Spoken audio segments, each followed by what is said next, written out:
All right, Hardianers. Hi. Today we are joined by Courtney Wood, who is actually, you can see behind her, alltradescover.com.au, incredible sponsors, naming right sponsors, Naming I don't know, right partners. sponsors. Yeah, biggest major sponsor. They are, I guess a Insurance company. Insurance company that covers trades, big trades, small trades. Little trades, fat trades, body positive trades, whatever trade you're in. Exactly. If you need insurance, they got you covered. Hit them up, ask for a quote. They'll be very competitive. Yeah, 100%. People, You know listeners, who would do it? Who? Courtney Wood. So, Hey. so give them a call. Classic. This episode is also brought to you by Vibe Culture. Vibe Culture is a wake me up blend. You can use it to replace your coffee, or you can have it when you're hungover. Sets you up for the day. Yep. It's got amino acids. Yep. It's got your vitamins. Get a cold current going in the bottom. You mix it in. Get the cold current. It will mix. Put it in a shaker though, because there are little bits in there, but it does give you a nice tropical punch, and an upwell. Yeah, they're great. They got the electrolytes. It's going to make you feel good and prep you up for your day. So get around Vibe Culture. This episode is also brought to you by Kahuna Golf. Oh yeah, if you can't be good, look good. Delby, I played yesterday at Quarry. Yep. And I hit really well. Nice, I hit 43, which is good 43, for me. 43. I hit about 110, I think. Yeah, hit the Quarry. 8 or 9 over. Danny, my mate who played with me, who's just getting into golf, yeah, he fell victim to the Quarry. Yeah. It is a mental game. Well, don't Quarry, be happy. But he was wearing his hat. He's wearing his hat, his Kahuna hat, so he looked good. Yep. I was wearing mine as well. We looked good, felt good, played good. So get around Kahuna. You get 15% off if you hit them up. We're getting a few more hats. If you are a Patreon and you want a hat, please message us. Let us know. You get a free Kahuna golf hat valued at like a reasonable price. Yeah, okay. But if you want 15% off, the code is HardYarns15. And you can access that. Go to our Instagram, click the link, or see the show notes. Show notes are in the Spotify or iTunes description. Correct. Well done, Daniel. And as always, Raunchy. We love Raunchy. Yeah. There's continued support. They're always around. So, and you're a fucking legend. / Sir Henry's. Sir Henry's. So thanks, sponsors. Now we are guests. We are guesting. We have our guests. What did we discuss today? Very interesting and educational. Yes, marine biologist. There was, I think we talked about a lot of phallic related things. We've covered whale penis, barnacle penis. Who else's penis? Fisherman's penis. Yours at the was very end. Mentioned. Mine. Octopus is regrowing penises. Yeah, we talked about octopuses. My octopus teacher is all bullshit. Is a fraud. Yeah. And plankton. Fucking oath. Seaweed farming. Seaweed farming. That's very interesting. Awesome. I feel like we solved some world problems, really. Yeah. And even climate change and a few things. So it was, it's a new wave of education, guys. So get ready to listen to some current affairs with the Hard Yarns podcast. We go deep. I got nothing. Let's get hard. Welcome to Hard Yarns podcast. I am fucking fat. Anything Chris White says, please disregard it. 5D is actually a state of being. It's a unity consciousness. That was Hard Yarns with me, Frankie Rose. So I'm going to throw it over to your co-host, Daniel Delby. And Cameron Branch. I would do this and then I'd gong. Free in attendance for the millions listening at home. Let's get hard. Hold that all against his breath. Yeah, nice. I feel like I have a sneeze coming. Oh, sneeze. Sneeze away. She's not here yet, but okay. Stay tuned. Fuck yeah. Thanks for coming, Connie. This has been I feel like 2 years in the making. I reckon longer. It could be. Luke and Beck's anniversary was 2 years last week.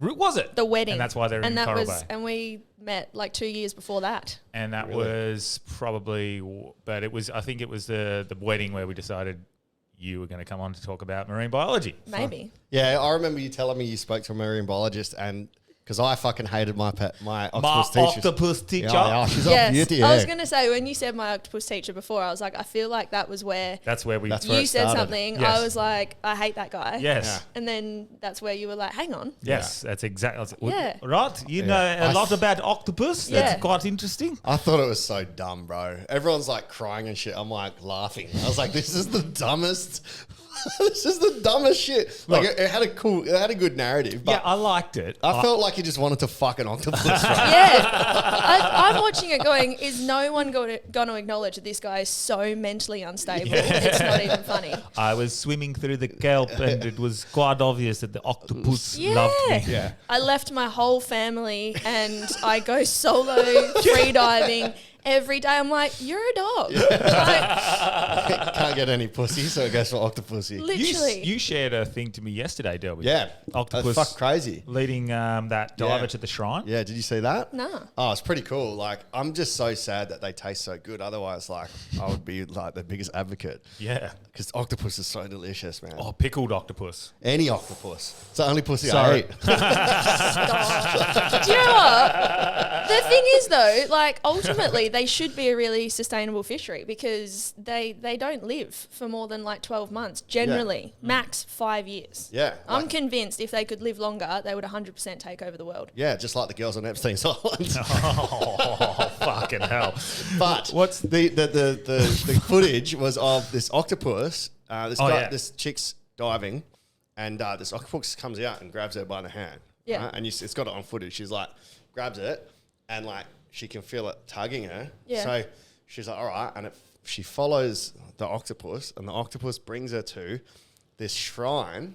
So there's an artificial reef made in memory of this guy, and his photo is on the shrine. So there's a person And their photo. best guess was that it. It's like, oh, this recognised, looks this looks like you, you. so I'll take you to. What Yeah. the hell? And he took it No. back.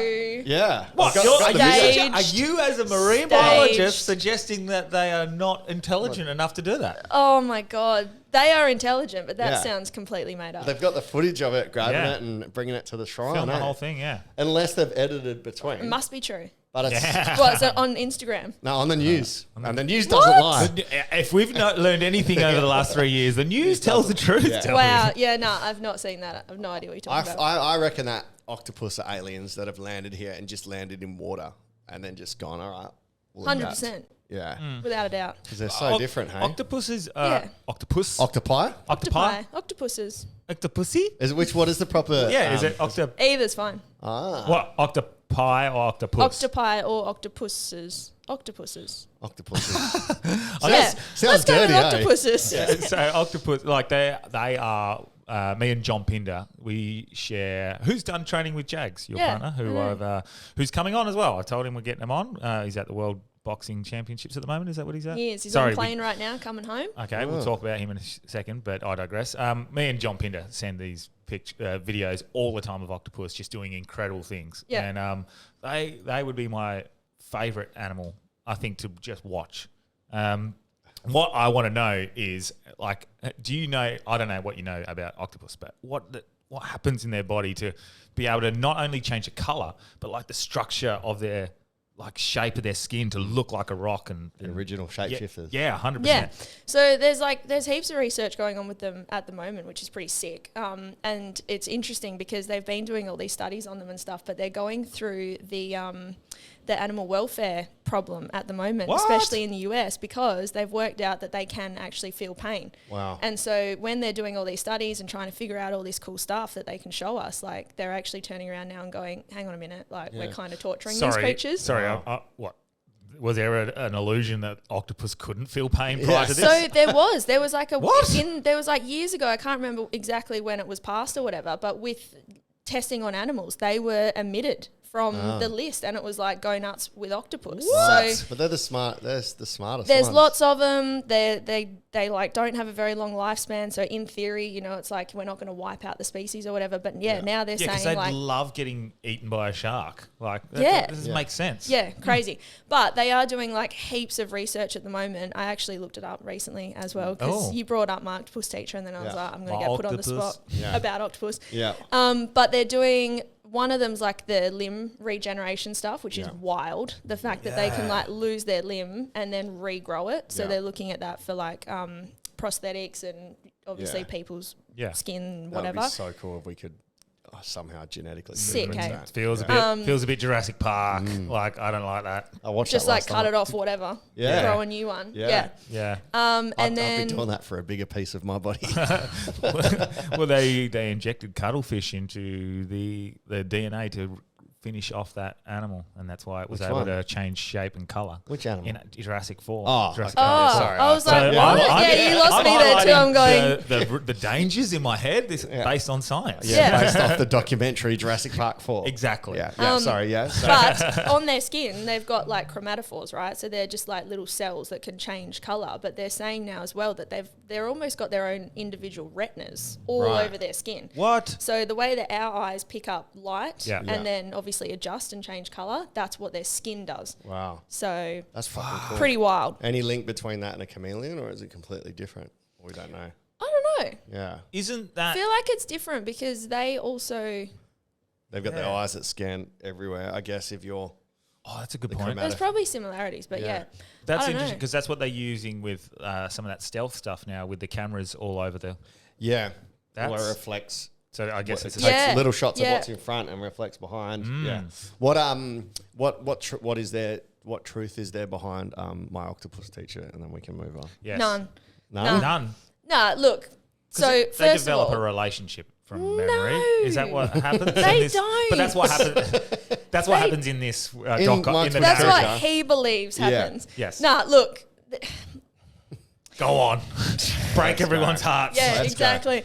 No, it's I think he was just so dramatic about everything. Yeah. Like there is no part of me that believes that octopus had any sort of relationship with him whatsoever. Yeah. They're super, super intelligent. If anything, it basically like broke down that fear barrier, right? Like the Yeah. octopus was like, okay, you're rocking up here every day and you haven't killed me yet. So Yeah. how you going? Like Yeah. what's going on? They're pretty territorial. So finding it in the same spot every day, like it's not going off doing activities and coming back just to meet him Yeah. on the daily. It's like Yeah. he lived there. They've already like said that it's not the same I was octopus going the to whole say time. it can't be the same octopus. And any looks the same. generally the species do. Yeah. You racist. But How like dare you? any doco, right? You know, like a lot of it is filmed in an aquarium. Even ocean think that was? documentaries. Oh, like a big aquarium.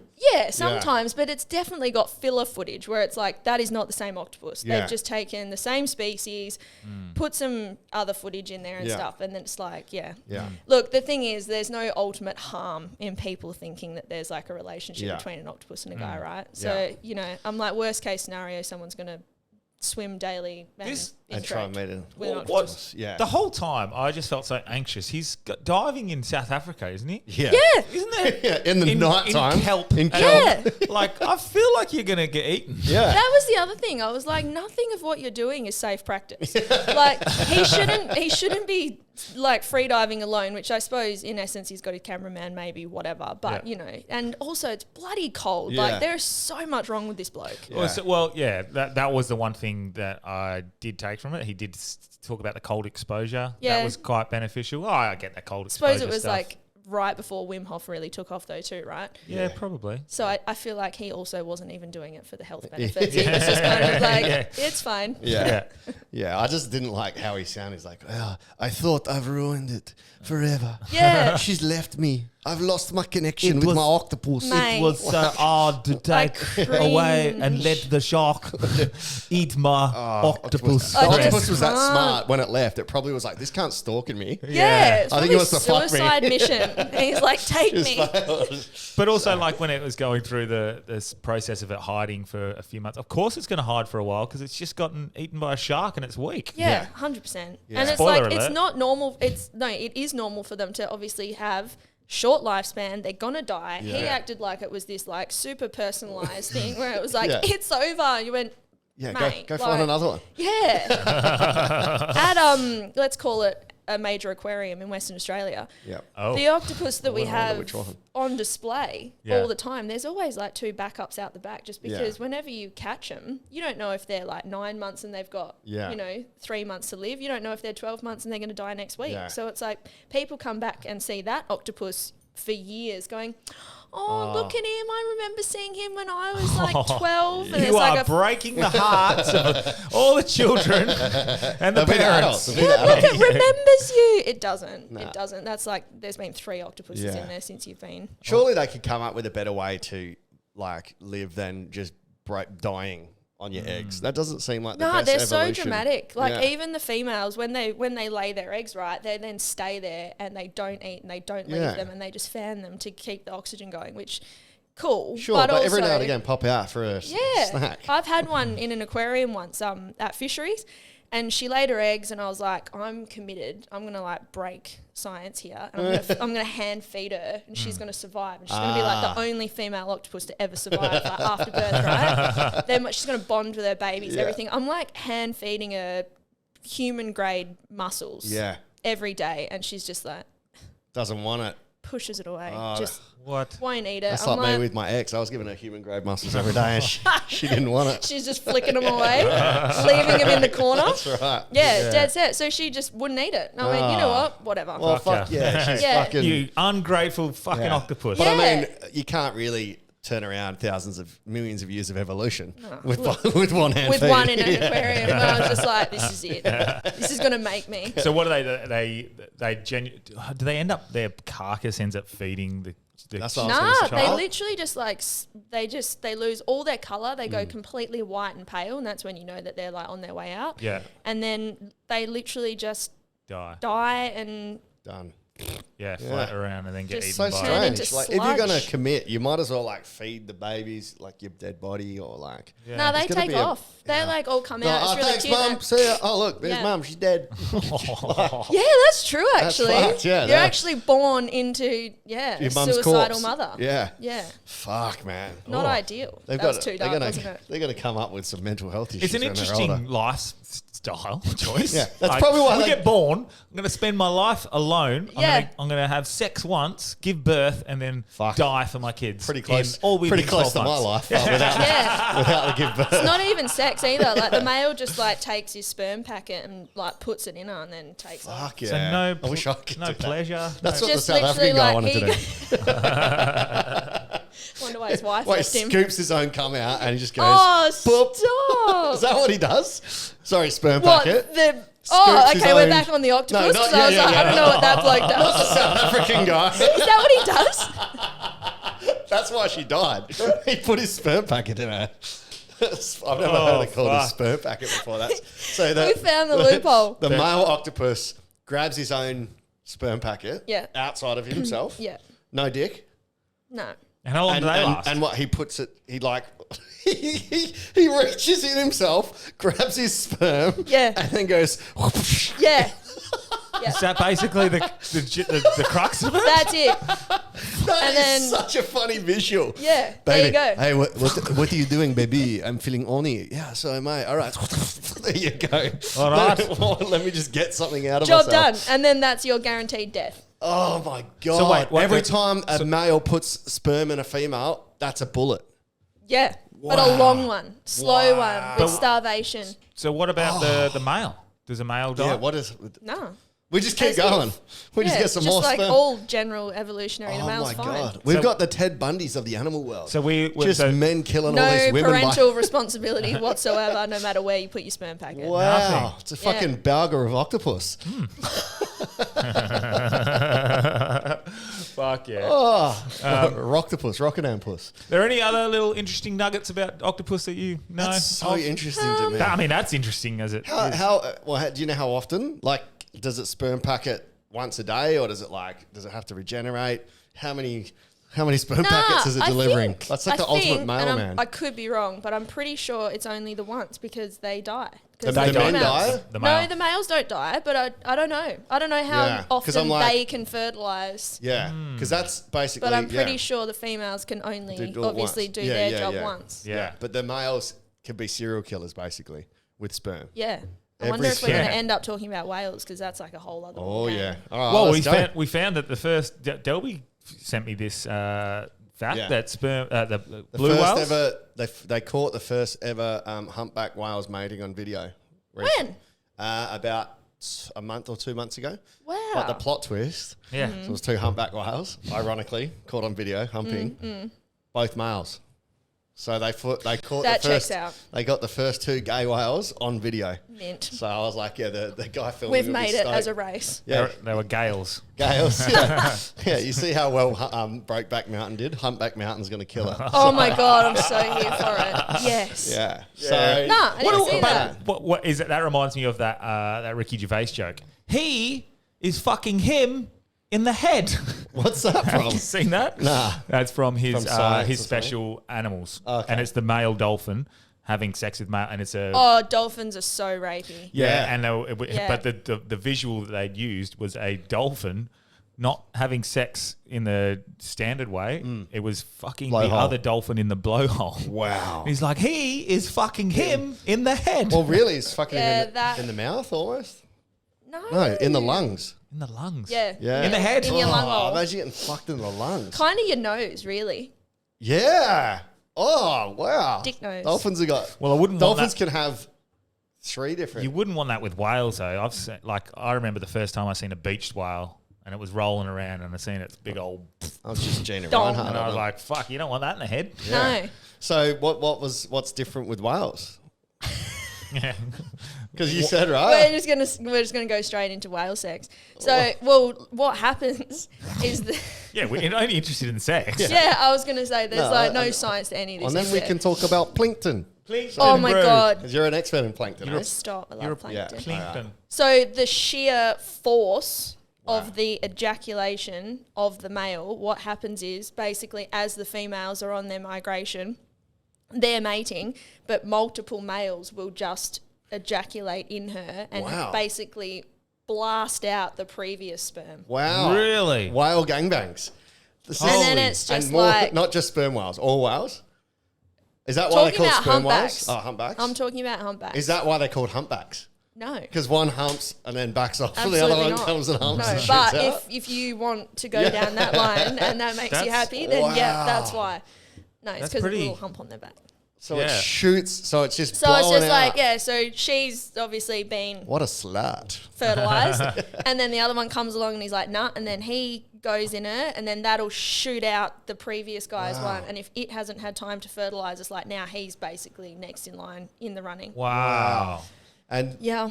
and what? Just whichever one is the right timing gets it. Yeah, I guess. Or is like it- whichever one successfully Blows. fertilizes the egg. So I suppose like a normal We have to get you back on. female. All this shit's so interesting. Well, what? Yeah. Do they just? So when do they migrate? Hang on. from Well, are south? we just going to skip over the blowing the cum out and the sperm? Just Well, keep- no, because Yeah. is that when they're carrying their kids? That's what I was. But no, we can go back down that. No, but no. like, So the migrate, well, it was actually last week they saw the first one coming up through Albany, which is crazy early. Yeah. Crazy early, but that's like, And that's good a choice whole of words thing. there. The first one And- coming up through. so early.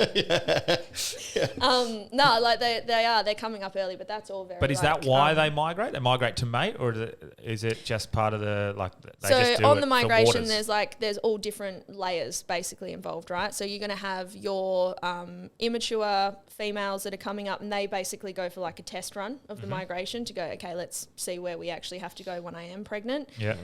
You got your pregnant females, and they're going up. Ultimately, the whole reason they migrate is because they're mammals, right? So they're like us, and if they give birth in Antarctica, their baby will freeze because it's got no fat on it.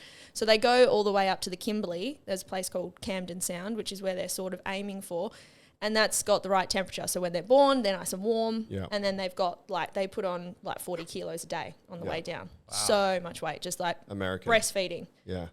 Yeah. American whales. Where do they come from? Did you say? Sorry. Antarctica. Yeah. Yeah.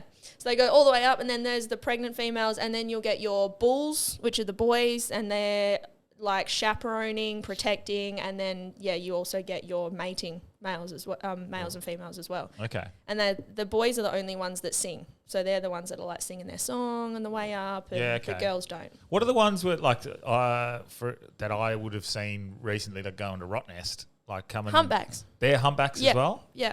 Yeah, and up in Exmouth. So as what well. they come from? Humpbacks. So they come from north. Go They back come down. from Antarctica, so iceberg down the bottom. Yep. Cold, Mm-hmm. krill, plankton rich. Yep. So it's a good segue. Yeah. Right? We're getting to plankton. Plankton. So plankton down there, lots of big schools of those. They eat them. Then at this time of year, they start the migration up Yep. to the Kimberley, and then in theory, the season ends in like November, which is why them going up now is what the hell. But So it's all they to come do up with early. temperatures and that Yeah. because it's warmer earlier here, Okay. etc. Do you think that's a natural cycle, or do you think it's all the global warming bullshit that we're... Combination. Yeah. I mean, like climate change in itself is obviously not. It's not climate change. That's fine. But Yeah. the climate will always change. Their patterns will always change. It's the speed at which it's happening. Yeah. Their numbers are really strong Yeah. now as well. They're just getting stronger. So they were obviously almost completely wiped out as a species not so long ago. Thanks, Japan. Yeah. Cheers. Yeah. But they are actually one of like the success stories. You know, it's a feel good Yeah. story to go where we actually stopped at the right time. Yeah. They've come back in Well, big numbers. I couldn't believe how many. I mean, it's only 5 or 6, but I've seen 5 or 6 just in one little trip over to Rottnest. Oh, so Like they're fucking many. everywhere. I couldn't believe. I thought it was just like a rarity, and Mate, we we were in a Abrolhos. I was in Abrolhos for a week in Fishing or working? a dive tour that I Yeah. ran for high school kids. Yeah, sick. So we went out and it was September the 2nd, so like first week of September. It was, they were like a plague. Really? Like everywhere we went, they were just everywhere. And we'd pull up anchor to go for a dive and there'd be like a mother would just go and like breach out the water right next to us. And you actually get to that point where you're like, whale, and then like keep putting your wetsuit on kind of thing. And it's like, wow. Do you, are they, what's the word I'm looking for? Do they have a negative impact if there's too many of them? Like, is it bad for our environment? They are not for the environment. They're just a tripping hazard. Right. So when we're like flooring it around the Abrolhos at that time, there was a few times where you had to be like, whoa, shit, like whale. Yeah. And that's obviously going Speed to hump. skip. What's their- yeah, what boat. was the their speed hump of the ocean, speed yeah, humpback. proper. Because as an adult humpback male, they probably wouldn't have too many natural predators, but as a youth or whatever the young version of Calf, a yeah. calf, Yeah, they're like killer cows. whales, Yeah. So like great Do whites, they, follow, anything like that. do they Yeah. follow them up? Yeah. Yeah. So whites and killer whales, that's it. Yeah, bang on. So they're the two big ones, and then obviously ships. So Yeah. all of our big transport ships, that's their ultimate. Yeah. Fuck, so there's even trans issues in the humpback community. Fuck. Did you see recently that killer whale get the great white shark? Yeah, but it was only a little Yeah. bit like shark. No, They're no, getting it for the liver? No, I know the one that you yeah, mean. so this one's like last week. Fucking hectic. You see the whole strike. So what does it do? It's just... It it's flicks just, it out the water like it's a herring. Mate, What's it's it- just what's- the great white shark's just swimming and then fucking... What size of...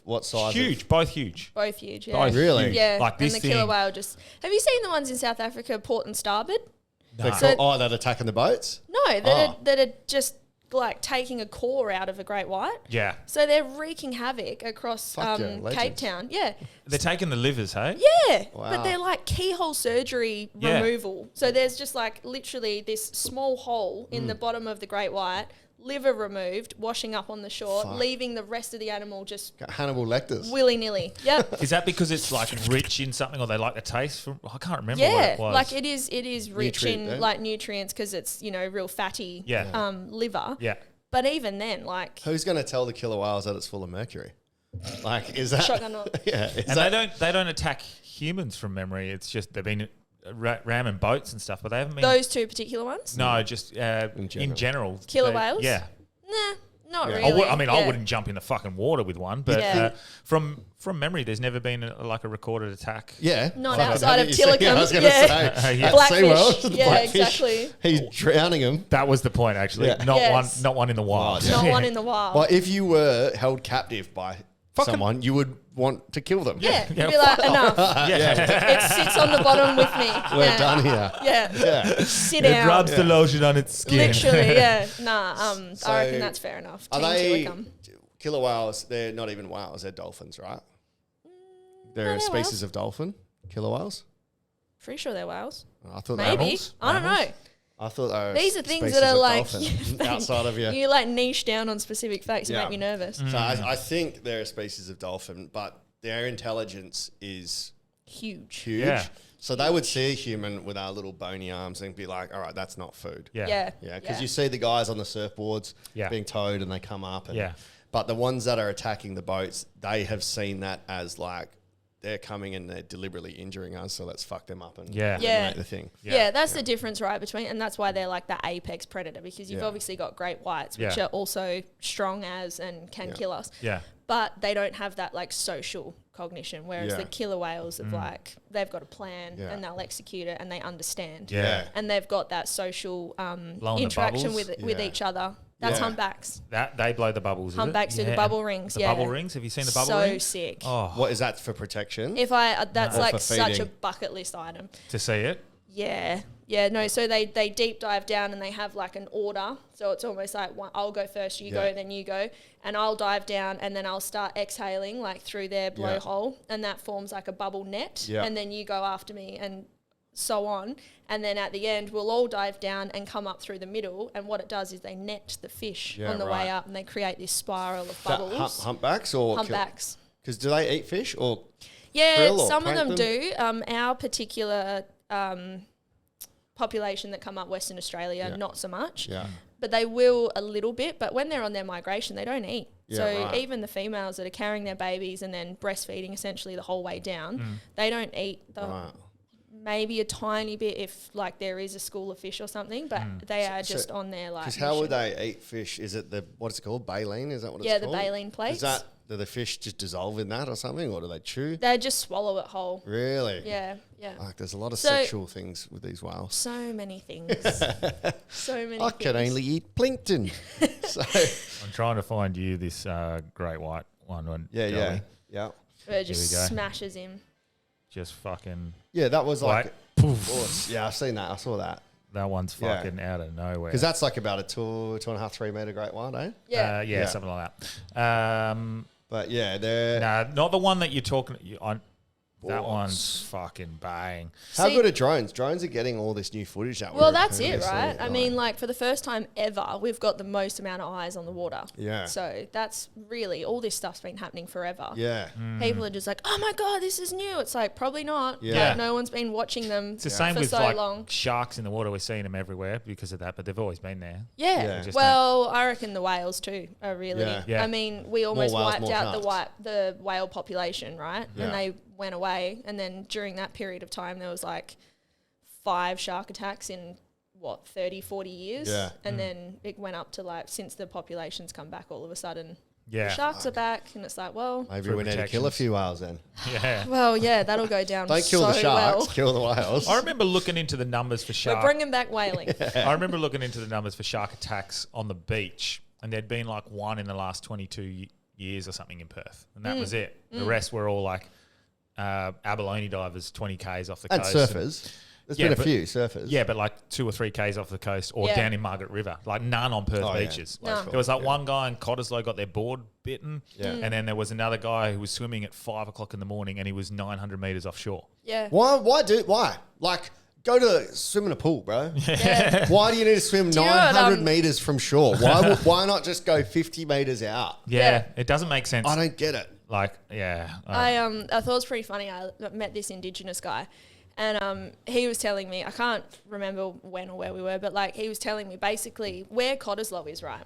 There's like a big high hill or whatever where historically the Indigenous people used to sit Yeah. on that, because Rottnest was considered the resting place for like all of their ancestors and whatnot, right? Yeah. Like the spirits. Yeah. So they would sit there and pay respect to Rottnest Island where the spirits were or whatever, and they would witness multiple great whites going through here, and especially with the whale migration and everything. So their Indigenous name for that area is like shark water, and they would not go in it. And like it was just, they would fish north and south of there, but like that region was deemed no. Don't. It's Yeah. a no-go. And then they're sitting up there watching all of us going, crazy white man, just like swimming his morning laps. And you Fucking got hell. those like old school cop blokes that Yeah. go down there religiously every morning, 5 a.m., swim their laps, and they're just sitting back going, dickhead. Yeah. Quick side track. Speaking of swimming laps, I just did the Ocean Heroes 24-hour swim. Yes, And we had well done. Luke Halmon a couple of months ago, 2 or 3 months ago, talking about that. And just a quick shout out. What an incredible day that was. 300 swimmers. Raised $209,000 for autism. That's awesome. That's insane. And for helping kids. And So good. the work they've done, like with my daughter, Yeah. with the surfing and anyone else, all the other kids with autism or on the spectrum. So fucking good. Well, you know that the amount that they raised would be spot on. 100%. But man, it was so good just seeing everyone like in so much pain. Like I only swam 5Ks, I reckon. And some of these teams were swimming 140 Ks. Wow. Far out. So it's a different fitness, eh? Yeah. Oh, mate. So I'm feeling really good now. Yesterday was a fucking world of hurt. I'd rather a humpback fucking sperm in me than do 140 Ks, man. So I think that like says I more said, about you than anyone else. because I got up at 2 a.m. to do one leg. Yeah. And then I did another one at lunchtime the next day. And I swam about 2.5 Ks both times. Fuck that. And, what I noticed was my calves in the swimming started to cramp a little bit because it's a different action. So I started taking over a bit with my arms. And so the next day, my shoulders were Cooked. like, and my left shoulder's still a little bit cooked. It's got a few issues with that, but fuck, like. Good. It works in calves of yours, literally. calves of the whales. It's all together. But yeah, fucking shout out to the Ocean Heroes. Fucking incredible. It's hard, man. Incredible effort. I have to do like a like a first aid thing every year where we got to do a trial thing, like a fitness swim. And every time I do it, I end up getting out. And then when I see Cooper, my son, in the afternoon, who has to swim for like 45 minutes a day, and I'm like, kicking legs, like lift your tummy, and then I do like this 11-minute swim. I get out and I'm like, that was shit. I can't believe I make you do this for 45 minutes at a time. Like that I sucks. fucking hate swimming so much. Yeah. I've got PTSD, post-traumatic swim disorder, from when I was in Caversham. It was cold. We would do our swimming lessons in winter there. We'd get up 7 and go in fucking winter and have to jump in. See, you I are got to actually level 6 and I stayed in it for 3 years, and then I was like, I'm done here. Yeah. I'm done. But confession, I do this at my confessional. I cheated on my bronze medallion when I was doing phys ed teaching. Yeah. Did you? Yeah. Solid. So you're not going to be good if we do a hard yarns team next year. I'm horrific, bro. I'm terrible at But swimming as well. But I'll do it for charity. good boy. I love that. I'll do you it did on the run. scuba. Yeah. Mate, you're I'll do it with Scuba. freedive fins. Yes. Delby, you'd be surprised because you did that run, 25 Ks of Yeah. that, and you would say you can't run very well. So Yeah. I reckon you put your mind to something, you'll get it done. I'll be able to do it, but it'll be like very much lap. Yeah. Stop. We do, lap, mate. So most stop. teams do 50 meters with a pair. Yeah. And they just swap, and it's actually Yeah, I kind could of do that. easy. You I get could your do little that. rest in, but once you get to 2.5, 3 Ks, if you're like me and don't swim, Yeah, it really starts to go. Oh, I need out. Well, I woke up and saw your story Yeah. on Instagram, and I was like, there's nothing to make you feel more guilty than when you're like laying in bed all warm and like watching other people out there raising money. I was like, I'm a shit bloke. yeah. Yeah, but like you go. also Yeah. the thing that you say is, what a fucking cockhead. Well, why would he put that up? That's what another person. No, Yeah. that didn't cross my mind at all. Well, I'm it was writing- all about me. Okay, I'm writing a bit about that, so maybe I'll take that bit out. Yeah. No, you can't do that. Yeah, Jagger does I that didn't too. think that. Yeah, I was like, fuck. All I thought was like, I need to work out more because my co-host is getting shredded. Yeah, no, I think that's such a typical thing, right? Like you do well and then you start putting it out there and then all of a sudden you're a dickhead. It's like, Yeah. nah, man, own it. Random side note, you just mentioned Cooper before. Do you know why we call him Cooper? Cooper! Is that from I Like to Scuba, Steve? Do you like to scuba? Mate, I don't know. I think I'm desensitized to it after So the wedding. me and Strikey, like every time we see young Cooper, we go, Cooper! Cooper! Do you know why? It's because, have you watched Jaws? The but captain's a long name. time ago. The captain's name is Hooper. And when he And that was where it was sorry, from. the main guy's name is Hooper, and then the captain always calls him out. He's like, Hooper, Hooper. So there's a shark little connection there that I didn't even really think about. Cute. Yeah. Cooper. Mate. She got over that at the wedding. Well, yeah, it was like that constantly in my ear. literally, Yeah, like literally. After about 4 times, Yeah, all right, man, we got it. Yeah. And after like 45 minutes in a limo, it was like, I'm done. Thank you, next. Yeah. let's- Well, anyway, I cheated on my bronze medallion. Yeah. Just the last bit was Get it off your chest. You have to drag someone 25 meters. Yeah, 50. yeah. As soon as my instructor walked away, I said to the person, I was just, just bounce, can't just bounce with me. So I was bouncing off the bottom of the pool. And The whole time. Oh my God. There was no way. I was paired with a huge dude, man. There was no Yeah. way I was going to be doing it. I hope there's So, no like still open legal cases with you and No, students. we don't. that Yeah, I never went on a swimming excursion. They'll pull this so- up and be like, wasn't even certified. Well, no, I was certified. True. Yeah. Says more what's about even the funnier? instructor. Yeah, you know what's even funny? My brother cheated on his and he got caught. we didn't even, like, we've never spoke about it. He was doing his down at Hillary's Marina. And he did the same thing, but instead of dragging someone, he was walking in the bit where you're supposed to swim. He's like, I was fucking going to die. So I started to walk and they saw me walking. And they failed him. Yeah. No, that sucks. Yeah, someone ratted on him. Like, he was that's saying that he did dog. it and someone in the thing ratted on him. Fuck. Yeah. Jesus. There's always Yeah. one. But, so we've got the whales, the cotters, the sharks. Yep. Now, the plankton, that's your specialty. I feel like we can go deeper into each of these, but we'll go deeper into your Pardon the specialty. pun. Yeah. Yeah. yes. So, plankton? Nah, look, like Plankton and krill, different or same? different. Okay. Yeah, but it's like it's kind of a like I'm not a PhD specialty, just to clarify. This Plankton's is more huge. just like some weird fetish type vibe that I okay. have, right? But Nice. it's probably Jags. just like a little bit more educated than the next person. Yeah. Let's call it that. Shout out to Jags. You now know what her fetish is. Yeah. Jags your partner. I'm just like, just casually He's like, got a bucket of krill. I'm a krill seeker. mate. I'm about to wankton on you. Oh my god, no! You can't say that. Gross. Oh, he's coming on in a few weeks as well. So Oh, yeah. Good luck to him. yeah. Yeah, no, plankton is life. Okay. Right? Okay. So you got zooplankton, Yes. animal plankton, then you got phytoplankton, Yes. plant plankton. Yes. Right? Every second breath that you take is plant plankton. So you're phytoplankton. What do you mean? So oxygen. Oh, from the ocean. Yeah. Yes, Yeah. yeah. And so like I'm like a plankton advocate because I Yeah. feel sorry for them. I right? read this Like, the other day as it seemed wrong to me, but now that you say it, you know how you see something in life and then 2 days later it pops up again? Yeah. Like 3 Thank you, days AI. ago, the question was like, what provides the majority of Earth's oxygen? Yeah. And it said the ocean. And I was like, well, why do we give a fuck so much about trees? Yes. But it's the ocean that is Exactly. providing our oxygen because of the phytoplankton. Yes. Because it absorbs Yes. like 90% of the carbon dioxide. Is that Yeah, right? Or yeah, something like that? carbon dioxide, carbon but sink. it's ultimately and it is a carbon sink as well. Yeah.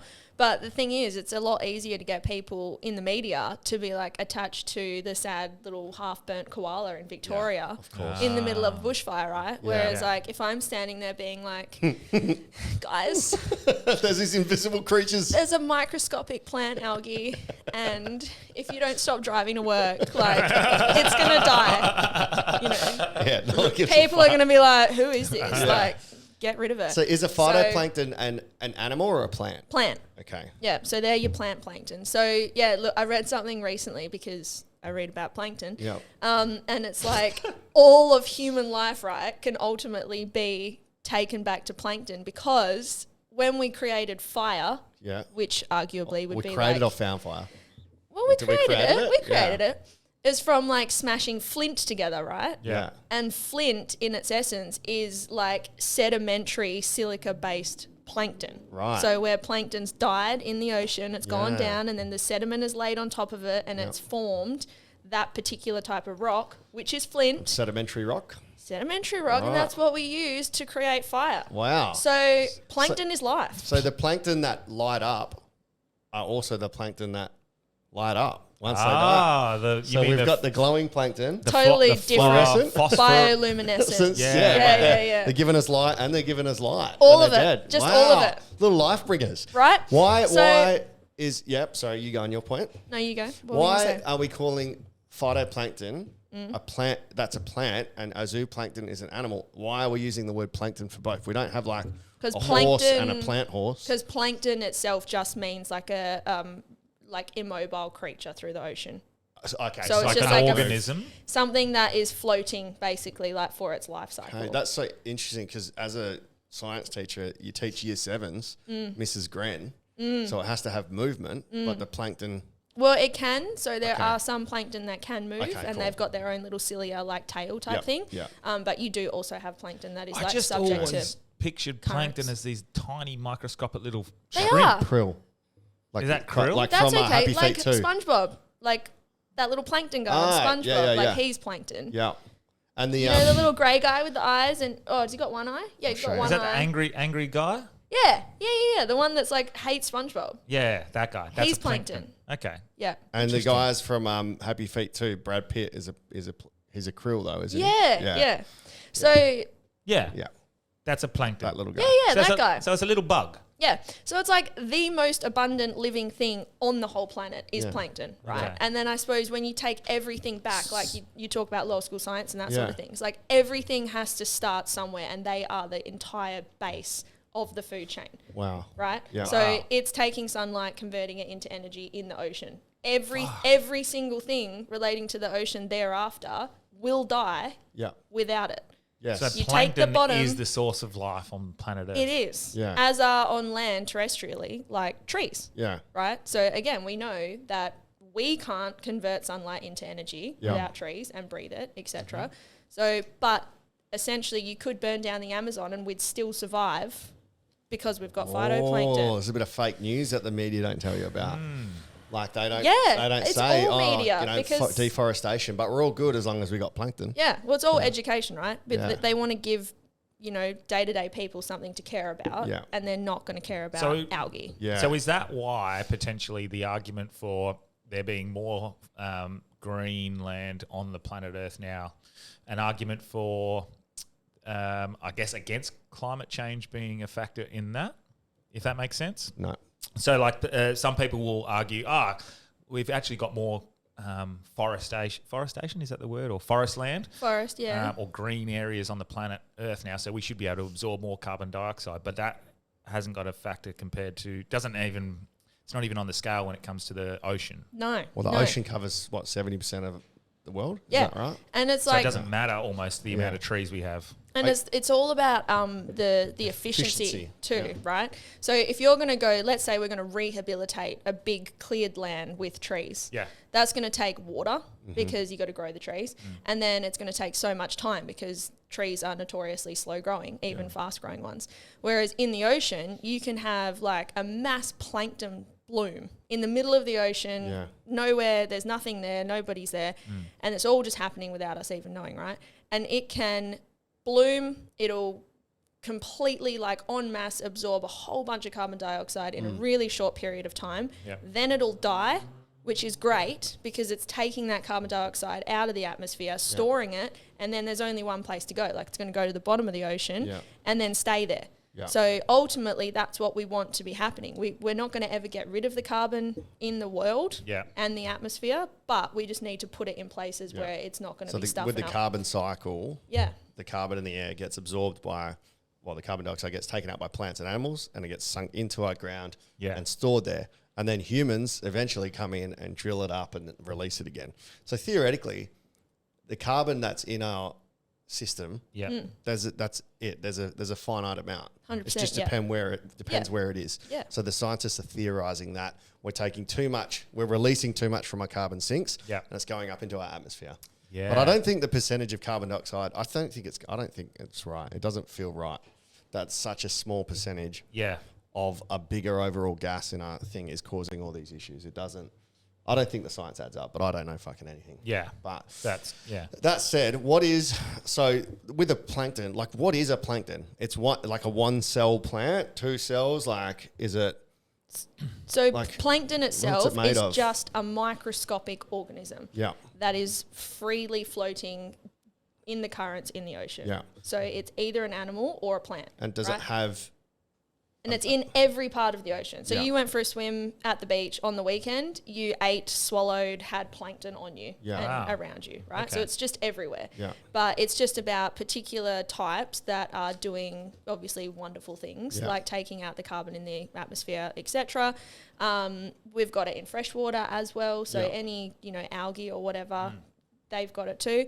But then you've also got, krill is your notorious one that everybody seems to understand. Yeah.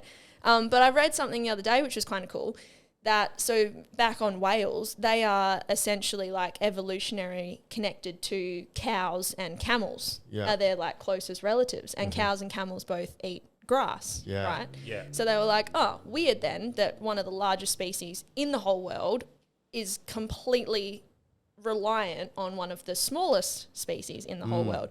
And the reason that they actually eat krill en masse is because it's the easiest way for them to get phytoplankton, which is kind of like the grass of the ocean. Right. So they are eating the krill as a byproduct because the krill's already eaten the phytoplankton. And that becomes more bioavailable because it's already Because been it's broken free down. swimming and they can eat a big school of krill a lot easier than what they could ever try and filter So the phytoplankton. krill ate the phytoplankton. Yep. And then it stores, because one krill might have, I don't know, we'll just do silly numbers. Like one krill might eat 50 phytoplankton. Yep. So in one krill, there's 50 phytoplankton. Yep. So it's more So they're efficient. cutting their workload. Yeah, more efficient for it to eat 50 krill because now they've got 2,500 instead Exactly. of trying to find. Yeah. Wow. Yeah. it's just and like- then it's like the krill's honestly just like another speed hump. It's like Yeah. whatever, you can be there or not, but I'm here for what's in your gut. So what role does like the phytoplankton play in something like the algal bloom that we just had at Mullaloo, where like I definitely copped it from that. I got the gastro that come with it because I'm down there all the time. Yeah. What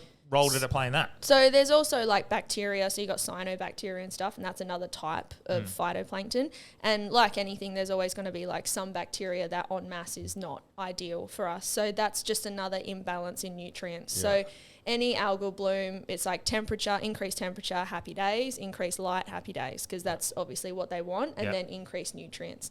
So we had a fucking very hot, sunny summer, with spring, like autumn. no rainfall and no real big storms where everything's nice and mixed up and moved around, right? So you've almost got like this stagnant ocean by comparison to what it should be. And is there a pipe near Hillary's that I'm flushes interested shit about out? Because as soon as fertilizers go in, that's what the nutrients they need to to bloom. Yeah, the sewage. Is there a big pipe near Mullaloo? I think there was a sewage from memory, and I don't know what you've heard about this. There was a sewage line that was near Pinnery technically meant to be further out, but it hasn't been adjusted yet. And there were some people pointing fingers saying that was the reason the bacteria was around. I don't know if you I just heard think it's anything about crazy that we just go, oh, where are we going to pour this? Oh, fuck it. There's a big blue patch out there. Yeah, well, let's just fucking dump all yeah, that shit out we'll there. do that. Yeah, That's crazy. So people who might frequent like Patong, for example, they used to have their sewage line a certain amount of kilometres out, and if you used to go to Patong Beach in Thailand and go for a swim, you'd notice it is that it's not perfect. And they've actually moved it another 2 or 3 kilometres out, and since then you would notice the beaches are clearer because of that. Well, see, we just did our sewage line and they just evolved into Mandra. So that was crazy. But yeah, so I don't know. Have you heard that? I don't know specifically about like the infrastructure in particular that's there, but it is kind of, it's one of those like perfect storms, right? Where it's all of those things are relevant. It's like how much nutrients is getting pumped in there. That in combination with no rainfall, so there's no freshwater runoff that's like mixing anything up.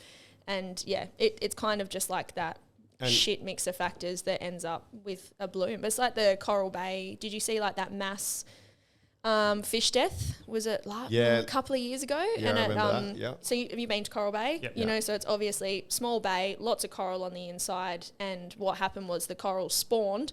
So they all released their sperm and eggs into the water. Yeah. But then same thing, combination of factors. It was like no massive swell. Everything was really calm, still conditions. And it was just this huge nutrient spike. And all the fish died, which then in turn killed all the coral.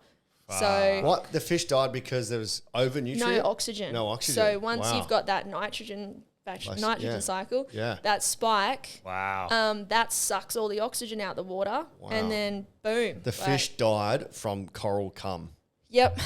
Like that just had I've swam through it before. That's just a big bukkake in the Coral Bay, and it's orange. Wow, orange in my hair. Donald Trump cum just everywhere. Oh fuck! Wow, yeah, fuck. It's weird saying cum with a marine biologist. I should say sperm, but it's funnier to say. It like starts to come a little bit more medical. Yeah. What color are phytoplankton? Are they green or are they see-through? Yeah, green. They got chlorophyll, just like a plant. So will they cover like a carpet of green on the ocean or huge areas, okay. and it's like a real, sometimes the blooms are good and they're quick. Okay. So they grow, happy days, they die, happy days, buried in the ocean. Okay. Can phytoplankton survive in still water? Like if we were to do, instead of plant trees, if we were to just fucking have massive reserves of water and pump them with phytoplankton, would that work, are you saying do it like in a way to help. Yeah. So that's what there's, and in my opinion, there should be a lot more research and scientists working on this. But yes, in theory, if we were to be able to recreate and stimulate these big phytoplankton blooms out in the middle of the ocean, that would be a really good sort of like mitigation strategy. Yeah. But no, not still water. They definitely, because they still need nutrients, and that comes from deep ocean currents, right? So for them to actually even be able to survive or do their process in the middle of the ocean, they still need that upwelling, so nutrients from the bottom. This is why it's always felt so, for me, that not polluting has been a big thing for me when it comes to climate change. I'm all for, like, I don't know where I sit with carbon taxes and that's ridiculous. I think it's ridiculous. I think it's all for, it's just profit. Profit. They're not actually making an impact. It's just like, here, we're going to give you money. Yeah. We'll keep the money. But just trust us. Yes. So just because I don't believe in the carbon taxes and what they're trying to do there doesn't mean I don't think we shouldn't be polluting, and specifically oceans. We see the Great Pacific garbage patch, which I don't know what impact that would play on phytoplankton specifically and krill, but surely that's having an impact. But the pollution, what is pollution doing to the oceans in regards to the numbers of phytoplankton? So pollution specifically, that's kind of a hard one to put your finger on, but because I suppose ultimately what would impact them directly would be your nutrient spikes. So when you say pollution, you'd be talking more so about like your fertilizers, your runoff and those types of things. So physical definitely plastic pollution is more just like whatever they can grow around it. Hey? Like I suppose everything in nature, like everything all the time, even us as people, everything's just striving for that equilibrium, right? Like nothing is ever going to balance out. Nothing is ever going to be perfect. Nothing's ever going to be stable. Everything is always trying to adjust. Like right now, if you start to get a little bit hot, your body's going to adjust to try and cool yourself down, right? You're never going to just sit at that perfect temperature. And the ocean's the same. It's like it's going to go through cycles. It's going to have temperature increases. It's going to have dips, but it's just making sure that everything can like keep that balance. So the second we go and inject a whole bunch of nutrients, it's like, yes, it needs nitrogen. It needs some of these nutrients to sit there. But the second you skyrocket that up, then you're going to get a lot of one thing, which is going to kill something else, right? So we're going to get heaps of phytoplankton. Well, cool. That means that there's now essentially a blanket on top of the ocean. So everything underneath it that might also try to be photosynthesizing, so like taking sunlight, like coral, dead. That's dead. So that's going to shoot the nitrogen up, which is going to cause more. And then same thing, it's going to run out of a food source. And it's just that balance, and that's where I reckon, just fuck everything up. It feels like we're in a cycle where we're constantly trying to keep it where it is, because we've adjusted over the last 200 years of the Industrial Revolution to be, this is what suits us. But the world naturally changes and we're trying to control nature, and that's... The crazy thing is, right, like I was reading something recently as well. There's like in Palau, they've got basically like a system where the government is the elders. So if you're one of the elders, you're in charge now. You know, there's no voting, there's no whatever political thing. It's like, you've been around the longest, you must know the most, which I'm like, sick. That makes sense to me. So I don't know what they refer to him as, like the president, whatever, of their area of Palau. He pretty much said, like, 6 years, we're not going to fish. Okay, I've noticed that the fish are smaller, they're dying, the sharks have gone. That's a bad sign. We're not going to fish on this reef outside of the very small amount to keep our community alive. End of, right? 6 year turnaround, completely back to normal health. Wow. So ultimately, which will never happen, obviously, which is sad, but like if we here in Perth just said no more fishing, no more like commercial fishing or recreational fishing, let's just let everything go back to normal. Realistically, we'd see a mass improvement in just 5 years. And that's called which is not that long. The pull-out method. Yes. Vote for me for president. But like we've banned demersal fishing, right? Or like there's longer demersal periods so that's your pink snapper and stuff that everybody likes to go fishing. And then your local recreational fishermen have like kicked off. What the hell? Ruined my life. Whatever. And I get that to an extent. But it's like it literally could be for something as little as like 5 years. And then we're going to give all of them a chance to like breed and that cycle to kick off again. And then we'll be back to a point where it's like, okay, interesting now you to can go see, play. because I think Squirrely has differing views. Squirrely's professional fisherman. What was he saying, that commercial was worse or I think he said commercial, but no, recreational was worse. Yeah, than I'd commercial agree with fishing. that. Yeah. And I can't remember if he would have to actually. It would be a good extra guest to have. Yeah. Because I think he would agree with a lot of the stuff, but also he sees it from a different point of view. But if we were to stop recreational fishing, surely then the commercial fishermen will go, oh well, we can have more fish. You know, and you and again, you're corporatizing like a very specific field, and then that means people can't go fish for their own dinner. Yeah, I don't think is it that bad at the moment? Because Chris White, he's catching fucking everything out there. Maybe people are just shit fishermen. He's just like hell good at it. Yeah, he is. Yeah, no, it's real bad. Okay. Our stocks are really bad. Now I'm interested in regards to like the shells and I guess the sea life. Yeah. When I was a kid, and I don't know, maybe this is just you feel, I know what you're going. Yeah, well, there's just fucking shells everywhere. I don't know if it's because they sieve the sand now and they clean it at certain beaches, potentially. But even in winter, I'll be walking or running down the beach and I don't see any shells. I remember lots of shells when we were little. I used to pick up them everywhere. Is it, we've put in places like Hillary's, we've got the Ocean Reef Marina where this is specifically where I swim, but are those areas, is that changing where they wash up or is there just a lack of now? Yeah, is that currents? Is it, because shells limestone essentially, right? Yeah, so calcium carbonate. Yeah. So that's probably more so just a population thing, right? Like there's just how many dog walkers and people walking on the beach now just in sheer volume. Like if you go out to remote islands, I was in the Abrolhos a couple of weeks ago again, and there's still islands there that you go to and they're just covered. You know? And it's like my favourite activity What are they from? What do shells come from?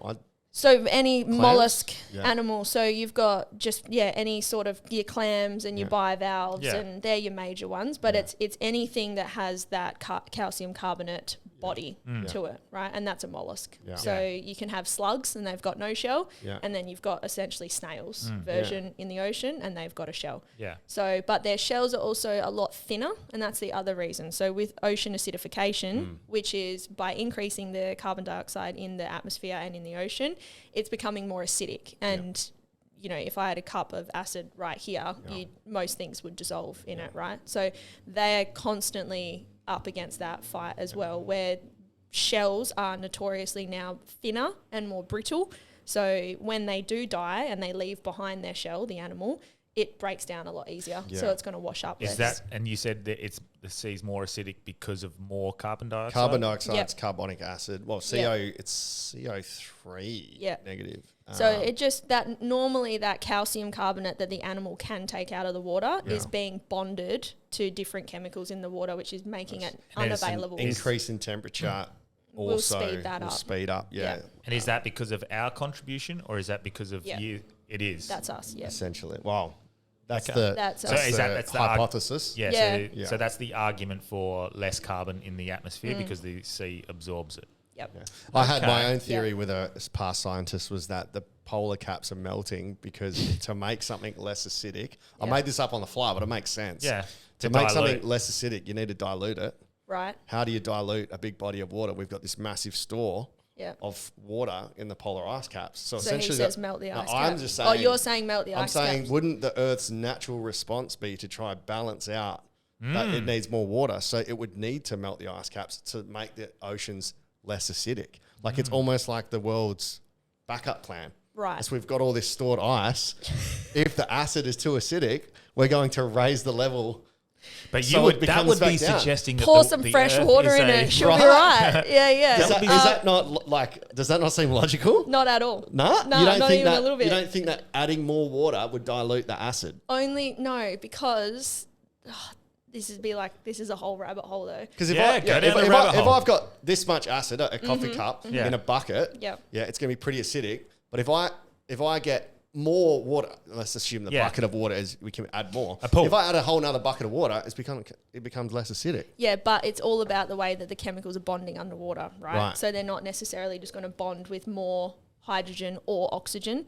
Okay, it's bonding to other things, and that's the problem. But your theory won't work because think about it's it's called the global ocean conveyor belt, right? Yep. We know what a conveyor belt is. Like you put something on it, and if I'm going to try and get it over to Branchy, like it goes on its little journey and it goes over to you and it can come back to me, right? So the global ocean conveyor belt is your deep ocean currents, okay? And they go around the entire globe. So in theory, if I'm a little water molecule in an iceberg and I melt, I could, in a lifetime, go all the way around back to my original place. So that is temperature driven and salinity driven, and that's salt and then just hot or cold. So ice cap melts, it is fresh water, there's no salt in it, it goes down, and then that is disrupting your equilibrium, which is a good thing because it starts that process of the ocean mixing. So it goes below the salt water. So you're changing the density and you're changing the temperature at the same time. And that basically just means that the water molecules will start to move. And then in essence, that's like the on switch for the whole ocean having any sort of deep ocean currents, right? Now, because like we talked about with the plankton, it dies and it settles on the bottom. That's where all of our nutrients is, right? So if I'm a coral reef ecosystem up here, I need a hose to be shoved up here so all that nutrients is going to get pushed up and then feed me. Okay? So that's called upwelling. Right? And that's your cold, nutrient-rich water that comes up and fuels all of our reef. So like Ningaloo is fed by upwelling from deeper water. So if we didn't have that switch at the start with the melting ice caps, we wouldn't have any movement. So the big fear is that the global ocean conveyor belt, it's already slowed down significantly, which is bad. And if it keeps going, it's going to stop. Right. And then if it stops, everything's dead. Everything's dead because we're just literally in layers then. So everything's just going to sit in its layers, not move, not mix. Everything will die and we will die. What would be the Earth's sort of plan B for that? Would it increase the temperature to get a temperature differential or a pressure differential and start it again? Yeah, what would the planet do to navigate that? Well, that's just kill all the humans and then we'll start yeah, pretty much. Like that's ultimately the big fear really is it's like once we run out of melting ice caps, that's going to be end of. I don't think we can put it down to just carbon though. There has to be other things working like to cause this. It can't just be one small molecule that makes up 0.4% of our atmosphere or whatever. It's melting the ice cap. It can't just be that, right? Yeah, but I think again that's where it's like there's just all these factors at once and like one's kicking off the other, which is kicking off the other. It's got to be multi-pronged. Yeah. Because if we're wrong, it's all out of whack. Everything's just out of whack. If the scientists are wrong and we hammer it on carbon dioxide and all of a sudden in 10 years we go, oh, fuck, it was actually nitrogen and we've just completely fucked our system even more. You want to hope that, you know. But you know when you meet anybody in, say, like a really high up position in a big company, corporation or whatever, and you actually sit down with that person, they might be like the CEO of whatever. Yeah. And when you meet them, you talk to them, you're like, wow, they're actually also just like me, just like pushing shit up a hill all the time and hoping that it sticks. Yeah. Like sometimes I just wonder where it's like we're obviously only accessing whatever information we have access to, which is ultimately filtered to an extent. Like who knows? Yeah. Even that's only to do with like what scientist has managed to go out there, take some data, make an average and say, this is what I found. Yeah. If Rio Tinto are paying for it. Yeah. But it's only like, it's only subject to what we've actually managed to even look at. Like we haven't even touched looking at the ocean. Like we've looked at 2% of it. So who knows? We thought nothing could live without oxygen in the last couple of decades. And now we've realized, there's actually hydrothermal vents where bacteria has evolved to actually completely and in the volcanoes in underwater. high temperatures and in sulfuric conditions. There's a goose barnacle down there just having a fat time. Largest penis to body ratio. Really? There you go. Silly goose. Loosey goosey, they call him. The loosey goosey barnacle. Fuck. What, I wonder evolutionary, why would that be? Why would a goose barnacle need a huge cock? Because he can't move. Do barnacles move. have cocks? Yeah, because he can't move. So he's like, they're obviously stuck on a rock like a barnacle. So it just extends out under it. It's just, and it's also, it's like a luck of the draw. So he'll just like put it out and then just start like. Oh, that's me on a Saturday at Northbridge. Fucking hell. So I'll try you, and then hope that one sticks. Wow, can't move, so it's got a huge cock. Yeah. Stephen Hawking's dick must be massive. So what role, and this is another area that you're pretty big in, the seaweed farming. I thought you were going to talk about my cock then. Sorry, Delby. before the study thing, you said that it is based off what one scientist might have learned and gone, on average here. Yeah. We don't fucking really know, hey. No. Even the conveyor belt, is that our best guess at what's happening? Currently, that's what research said. Oh my God, stop. But that is Didn't our even best mean guess to. at what's happening. It's it could like, be wrong, but so most of the evidence points to it. For sure. Yeah, okay. Right, like if we Google right now, like what is the max length of a tiger shark, for example, right? It'll spit out a number, I don't know what it is on Google right now, let's say 5 meters. Yeah. You go and sit in a pub in Geraldton, right? Where all of your old school fishermen that have been fishing off the back of the continental shelf, our shelf, of the Abrolhos Islands for, let's say, 30 years, right? They'll laugh in your face. Yeah. They'll be like, my boat is 6 meters and I've had sharks up alongside it that are bigger than it. Yeah. Because same thing, it's like they're the ones that are out there day after day. They've actually got the exposure to the ocean in these environments, deep water, whatever.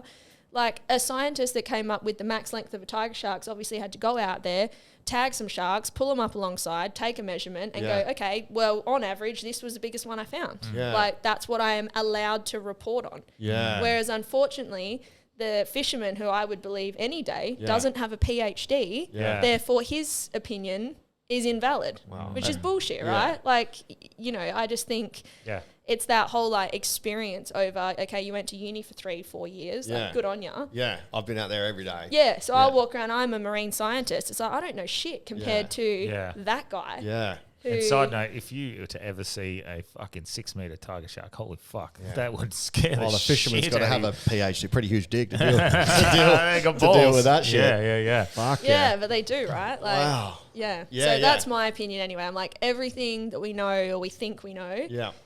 With a grain of salt. Is all 100%. When it comes to the, I think that's why I love it so much, is because it's like, any time you're out in a boat, right, you could see anything. And it could happen for like a second. Yeah. And that's the other thing. It's like if you see a shark breach or a whale breach or, you know, you're mating humpbacks or whatever, that is just sheer luck. Like right place, right time. Yeah. That bloke could have dedicated 30 years to filming them and got 3 seconds of footage that was new. You are definitely going to be a regular guest. Yeah, I'm gonna keep up for sure. But so back to what I was talking about, your other form of expertise is seaweed farming. What role does that play in? Because what is it for specifically? Let's explain seaweed farming. So seaweed farming, like again, if we look at our carbon dioxide output, right, ultimate problem that we have. People think fossil fuels like petrol, cars, whatever. Like agriculture is ultimately one of the biggest ones. Yeah. Yep. So we've got so much meat, so many like cows, whatever, being farmed, and they eat grass. Yeah. So even just one small solution is that we can replace their food source where we've got massive grass fields that they're obviously having to harvest and grow to make the hay for the animals. We can feed them seaweed. So we can grow seaweed, which also is a lot faster. It's a lot more environmental because it doesn't require it doesn't require fresh water to be pumped into it, right? Oh, yep. So you're making grass, you're watering it. I don't know if you've got grass at home, but it's a freaking nightmare, man. Like you try and get rid of one little dead patch. I'm standing out there for like half an hour. Toiled for hours. Yeah. My whole lawn. Years. Yep. And that's Jagger's thing as well. So while he's away, he said to me the other day, he's like, show me the lawn. I was like, oh, you're cutting out. Bye. So yeah, that's one thing. And it's like we can use seaweed to mimic grass, right? So we can grow it. It grows really, really fast, like meters per day. Yeah. You can grow kelp. Wow. So you seed it onto a line, like a rope. It grows a couple of meters in a day, couple more days, whatever. You can harvest it, dry it out, grind it up. Happy days. There's your food source, right? I've seen this with Zac Efron's documentary series where they went and visited and they even ate it themselves. It's edible. Yeah, I saw it. So it's got so many uses. I used to do. I found it in the paper actually. There was an article on that they were growing seaweed and feeding it to cows, and they had. It worked perfectly for a scientific investigation because there was variables and stuff. So I was like, this is a real life thing. But they were trying to reduce the amount of methane from the cows farting as well at the same time. Which, you know. Yeah. Does it do that as well? Yes, and it's got so many other better properties for the animal However, as well. So is it natural for a cow to be eating seaweed? Because they've evolved from whales, is there a link there? Like a sea cow? Let's be fair. Let's be fair. It's not natural for them to be eating grain. Yeah. So Yeah. it'd be better than grain, surely. Because you're not seeing a cow in the ocean just munching. No. They're related to the whales. They The are dugongs. related. I think that all the time. Like, have you ever been crabbing and you put like a lamb chop on your crab net? Yeah, and it My comes dad in. always does that, and I've always had this thing where I'm like, that's so bizarre. Yeah. A little crab in the Swan River that's like essentially eating a baby sheep. Yeah. How does it know? Weird, man. Loves it. Or even a duck eating bread. How does a duck know it likes bread? Yeah, Because it hasn't naturally evolved to bake bread. just likes I don't know. it. We're not Yeah. meant to feed them bread, Daniel. Yeah. It's meant- not it good for his tummy. Yeah. Bloats their tummy, but me and Scotty definitely don't go do that at the Yeah. local lake. So is it a specific species of seaweed that works, or is it like... So kelp is one of the best ones. So yeah, there is a couple of different types, but there are so many uses for seaweed. It's just not funny. So like it's a coagulant. So it's like a what do you call it? Like Bond things yeah, together? yeah. Like bring stuff together. So it's in ice cream. You know. Really? Like, yeah. Like all ice creams usually got a marine Wow. algae basis in it, and it can be replaced in heaps and heaps of different foods, right? But the best part is, so there's a guy, he started a company called Green Wave over in America, and he was a fisherman, and then it's kind of that adaptation where it's like the fish are obviously gone, or he can't sustain his life on that anymore as a business. So he flipped and then became a seaweed farmer. And it's quite funny, like if you watch any of his clips, because again, like you think of going to the pub with your mates in a fishing town. So picture Jero sitting down and being like, all right, guys, I'm going to hang up the rods and I'm going to start harvesting seaweed. Like, obviously everyone's just turned around like he's lost the plot. Like he's watched too much Octopus Teacher or something. Inefficient. Yeah, exactly. So, but he did, and it went mad, because the other thing is like that it's just so multi-layered, right? So you picture your rope, and then you've got your seaweed on it. Okay, Yeah. so that's taking nutrients out the water. Tick. It's taking carbon dioxide out of the water. Tick. It's providing like a nursery ground and a shelter for all of those little So fish. does he do this in like a bay, Yes. not like on his farm? No, literally Yeah, okay. ocean farm. So like Wow, the yeah. complete essence of here's a piece of ocean yeah. and this is my farmland, Wow. like water farmland. Okay. And then he suspends from the ropes on the surface, like these other sort of net type bags, and then they've got mussels in them. So mussels are one of the best ways to get your heavy metals out the water. Yeah. Like a filter. Yeah, they have filter feeders. So Yeah. they take all of the bad shit that we don't like. Yeah. They, use it in their body, and same thing. It's another aquaculture Yeah. that we can farm. Then on the seabed, so the sand and whatnot, he's got scallops. So he's also farming scallops, because all of a sudden this ocean farm that he's created is like this really happy days little area, right? Yeah. So it's it's considered extensive aquaculture. So we've got intensive and extensive. So extensive is out in the ocean, and intensive is in Like fish farms and stuff. yeah, and that's obviously not ideal. But it is just so sustainable. The only downside is that it's obviously subject to, like, he's had cyclones go through, and that would be Fuck. so depressing. Yeah. So Well, why wouldn't you build it where there's no cyclones? Like, because the other ideal conditions, like it has to have pretty decent water flow, obviously, for all of those things. So Is that it's something a we can little do bit- in WA, like in yes, West Perth? we could. Yeah. And nobody is yet. Oh, 'cause and he's I'm American, telling you, yeah. 'Cause we you get- guys go Whoa. thirds, a mil each. yeah. As far as I was aware, someone just got approved. They did. Yeah? Down south. Yes. Yeah. Yes. Well- Because Yeah. I was talking to my local barista who Yes. loves that and has some source of contact, or they go to his coffee shop anyway. It works for something to do with the agriculture industry. And yeah, they provided some funding to get this seaweed farming Yeah, going. it's huge. I So wonder what the profit margins would be. Would it be, like what's the cost efficiency? Because it doesn't seem like it would be hard to get some stuff that grows naturally. no. But then like, And we have naturally growing, like you been down south and swum around or whatever, like even Bustleton, Dunsborough, and you start to get obviously those big seagrass, algae. and beds the going. beaches are like being like almost sieved lately, so we can go sit on a nice white sand beach. They fucking go and pick it up. Can that be used as well? The seaweed that's been harvested from there, or is it specific? Oh, do you mean when they come like at Cot and they take the rack, so that all the stuff that builds up on the top? thing? Yeah. most of Can the racks in the Cot Hotel, but But yeah, can that be used as well?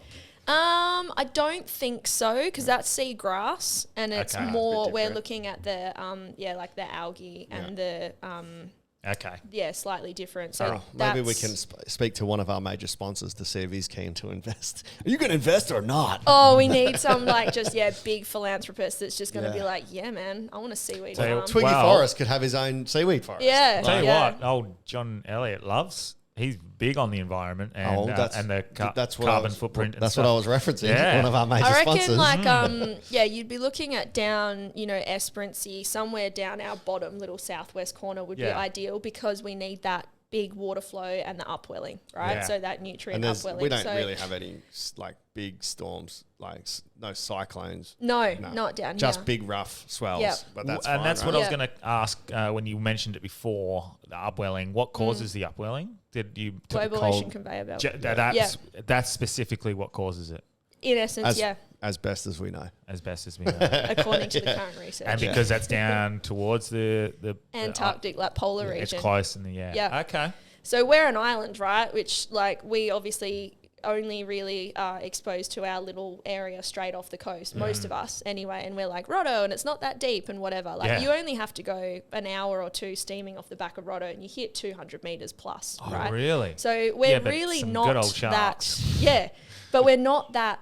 I think a lot of people have that sort of mental block where they think that everything's relatively shallow. We are very isolated in terms of what's around us versus obviously landlocked countries and whatnot. Where all wind would get channeled and and Western Australia, we're huge and we're mostly coastline. Yeah. So it's pretty crazy and straight off the end of that, is very, very deep water. So as a farmer, would you not want to be looking at potential fishes swapping to seaweed? For sure. So even at the moment with the demersal bans, I work with the guy Dave who I went on his boat to Abrolhos last September, which is who I ran my tour through. So he's a great guy, amazing tour operator, but he's been for his whole life doing not commercial, what do you call it? Deep sea recreational fishing charters for people. So you and your mates book on, you go out and you catch fish, happy days. But he's obviously now limited to what fisheries have put in place he's got 60 tags that he's given that he has to tag every fish. So you imagine that's max 3 charters before he's now done for his entire season. So he's had to pivot his business and he's going down the education and the eco tour type line, which again, it's that whole you can fight them or you join them, right? Yeah. The alternative is that the fishing tour now becomes 10 times more expensive. Yeah. Because and exclusive. And so he's going to run one 3 times a year for potentially rich people. I guess the argument is you're hurting farmers, but potentially they can pivot. They're the ones who know how to. Yeah, but this guy over in the US, who started Greenwave, his whole initiative is around little startups. So I don't know what the number is specifically now, but let's say it's 10 grand, right?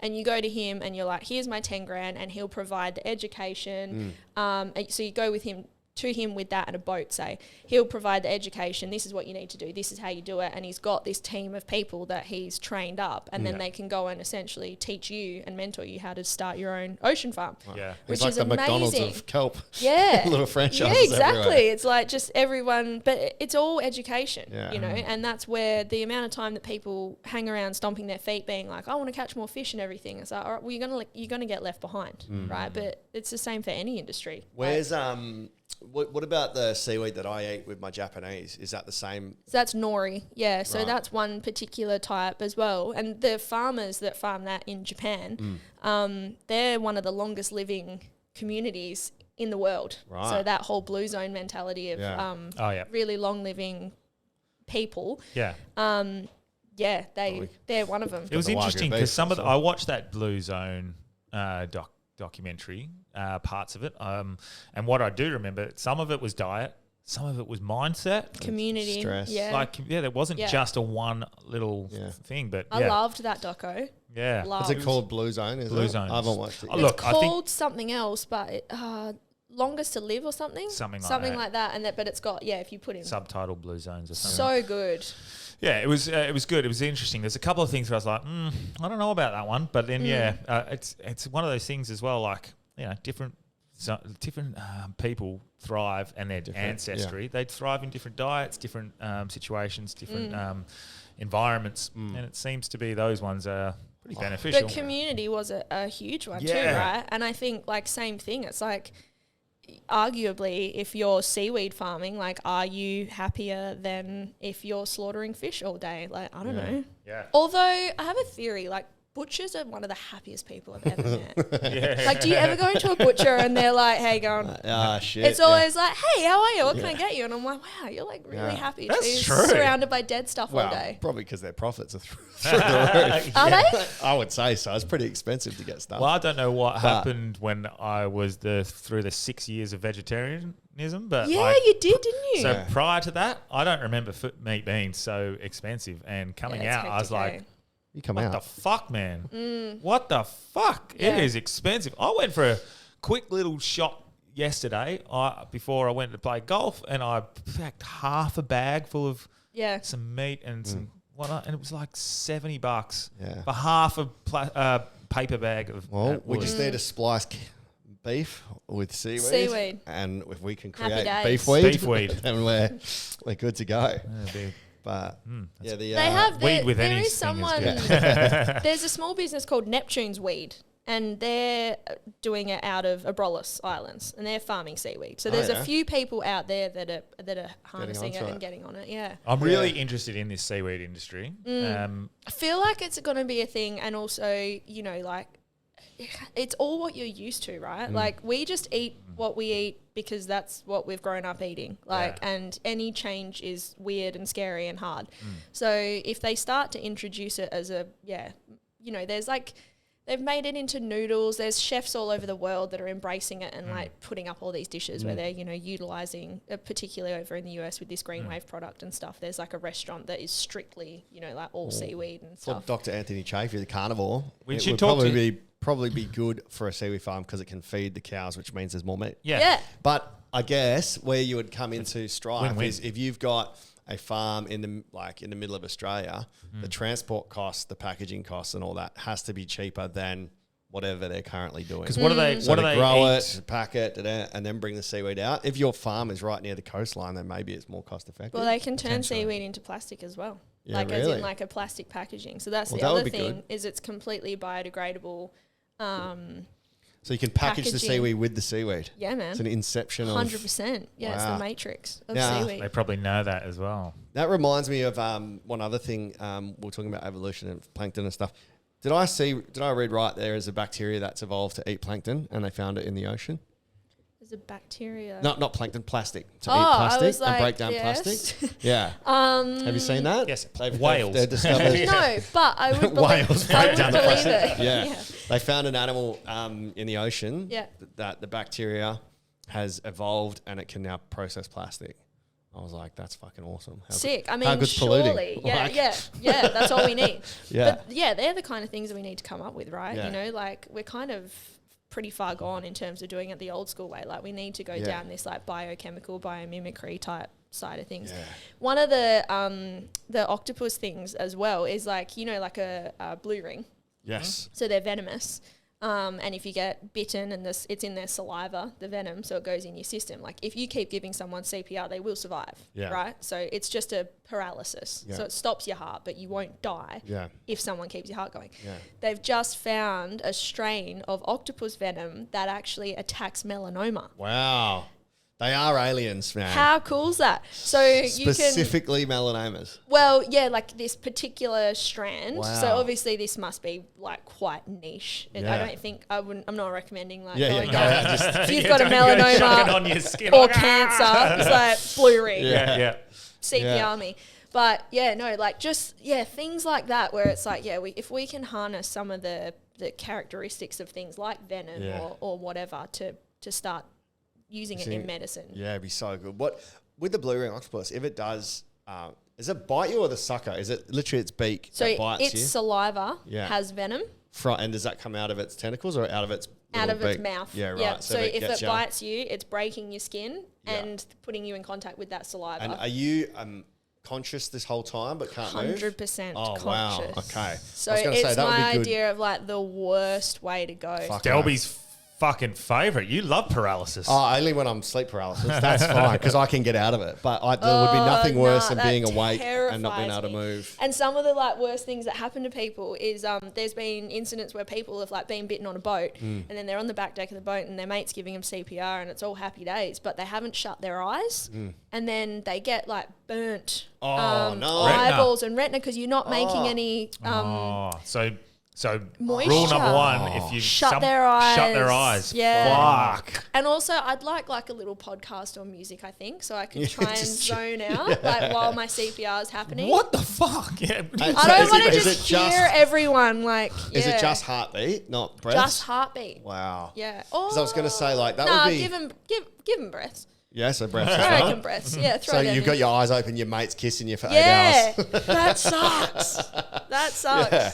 Well, I was going to say, like, you would be able to use that sort of paralysis if in space travel, but only if it knocked you out, like for cryogenesis, where you put the body in a state of thing. But if it's just a paralysis one, then that doesn't work. I was like, if you could Not for me, sorry. I don't want that at all. I have had a scare once. I thought I was done for. Oh, shit. With a blue ring? Yep. Really? Yeah, because I was moving some rocks and one just like crawled out, was like, and just like ran up my arm and I flicked it off. And then I was like, and the worst part is you can't feel it. Like you can't feel the bite most of the time because they're so little. And then it was a waiting game where I was like... It's a waiting game. Yeah, so... And I was fine. Oh, thank fuck. Yeah, I know. It could have been a better story, but it's not. No, that's not a better story. It was a good story. Yeah. That's a good great story, but like that didn't the die. Fuck out of me. So, But did you die? Yeah, no. Fuck, you see the tourists that pick it up, they're like, it's so pretty. Yeah. Yeah. Because they are beautiful. I did almost die though from I've told you about my shellfish allergy, right? No, I don't think so. Yeah, so I'm Maybe you did. anaphylactic to shellfish. And you're a marine biologist. Yeah. But it happened when I was 21. So I've eaten, like, my dad used to catch prawns and crays and all the rest of it when we were younger, and like I've eaten all of it. Crabs, prawns, crays. And then when I was 21, I was about to go for a night dive at the Busso Jetty. And some of my mates cooked a barbecue and they bought a packet, like a frozen prawn packet, and chucked them on the barbie. And I ate one and then stopped breathing. Wow. Had to go to hospital and get like EpiPen and everything. And they're like, what's your allergy? Like, what are you allergic to? I'm like, nothing. Yeah. So what brings that on? The only theory is overexposure. So because I How many did you eat? No, like one. But because I've eaten so many, like when I was working on the dive boats and stuff, you know, out there like 3 days a week, I was eating crayfish all week because it was free for me. Like I'd catch a cray and go home. That would be the opposite, where you are exposed to it so your body should build a tolerance. Nah, because we're actually not meant to eat crustaceans, eh? What? No. Like, have you ever met cray fishermen? Yeah. Or heard of like cray poisoning? No. So even the blokes, like you can pick them. You go out, like if you're at the Abrolhos and there's the cray boat and you can pick the newbies, right? Because they don't have gloves on, they don't have shoes on deck. Yeah. And then you look at some other guy who's been there forever and he looks like he's in a hazmat suit because it's like if you stand on a little spine or as it constantly scratches you, there's like a protein in the mucus on their shell. That's shit. Yeah, well, that would be the like defense mechanism. Yeah. So as you keep getting scratches all day and all the rest of it, your body will start to react more and more like this big kind of bacterial reaction. So, yeah, the new blokes come out and they're like, nah, I'm fine, like all tough and handle them and standing around on the deck and stuff. And then, give them a couple of weeks and they'll be like all covered up because they just get so itchy and red. I'll have to talk to Brent and Mark Lacroix and Tyson Lord about that. They're cray fishermen? Yeah. Up in ask them. All I learned about crays is that they warm up squid in a microwave and then use it as a prosthetic. Oh, stop. Honestly. That's a lot. I heard that from a good source. Yeah, Squirrely. Yeah, he said it on the pod. I did a joke. I was like, oh, what's the joke? Like I was just starting out. I was like, oh, cray fishermen, like you fuck fish or something. He goes, no, they don't fuck fish. They warm up a squid in the microwave. Everybody knows that. I'm like, what? Everybody knows that? Yeah, not for me, eh? Squid Games. Adultshot.com. Fuck yeah.